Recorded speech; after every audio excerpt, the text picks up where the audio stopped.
1917 का दिन था। 23 सितंबर 1917 को बाबा साहब ने अपने जीवन का सबसे पहला निर्णय लिया, जिसे हम संकल्प बोलते हैं, दीप संकल्प। उसके बाद भी बाबा साहब विदेश पढ़ने गए, लोग करके आए,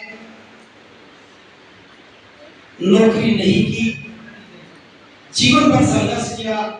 16 विद्यार्थियों को विदेश पढ़ने भेजा, छात्रावास बनवाए, पानी पीने के लिए आंदोलन किया, मंदिर प्रवेश का आंदोलन किया, मजदूरों की लड़ाइयां लड़ी, किसानों की लड़ी, वायसराय की काउंसिल में मेंबर बनकर के बहुत सारे काम किए, भारत का संविधान लिखा। कानून मंत्री बनने के बाद महिलाओं के लिए हिंदू कोड भी लेकर के आए। बात नहीं बनी तो त्याग पत्र दे दिया, और उसके बाद पूरे जीवन के निचोड़ को ध्यान में रख करके 14 अक्टूबर 1956 को अपने जीवन के आखिरी दौर में जाकर के एक अंतिम निर्णय लिया, लास्ट डिसीजन। और वो लास्ट डिसीजन क्या था? बुद्ध की शरण में गए, बौद्ध बन गए। तो यहां दो निर्णय की बात कर रहा हूं।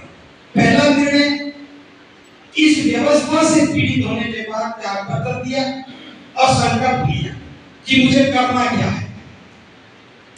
इससे दुखी हुए, त्याग पत्र दिया और संकल्प लिया कि मुझे करना क्या है, और फिर दुनिया से विदा होने से पहले एक अंतिम निर्णय लिया कि मुझे यही काम करना था, और मेरे अनुयायियों का दायित्व बनता है कि वो मेरा अनुसरण करें, बुद्ध की शरण में आ जाए। नागपुर का भाषण पढ़ना सारा समझ में आएगा। तो मैं ये पूछना चाहता हूं, जो बाबा साहब के जीवन का अंतिम निर्णय था, लास्ट डिसीजन था, क्या वो हमारे जीवन का पहला निर्णय नहीं होना चाहिए? जो बाबा साहब के जीवन का अंतिम फैसला था, क्या हमारे जीवन का वो पहला फैसला नहीं होना चाहिए? अगर सामाजिक काम करते हुए ये बात हमारी समझ में नहीं आई तो कौन समझाएगा? कौन समझाएगा?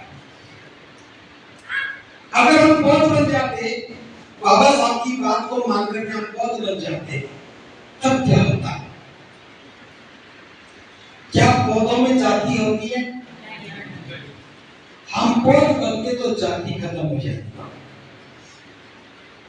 और जब जाति खत्म होती है तो क्या भेदभाव होता? भेदभाव। और भेदभाव नहीं होता तो क्या कारोबार करने में कोई रुकावट आती? कुछ भी कारोबार में। जब हम बौद्ध बन जाते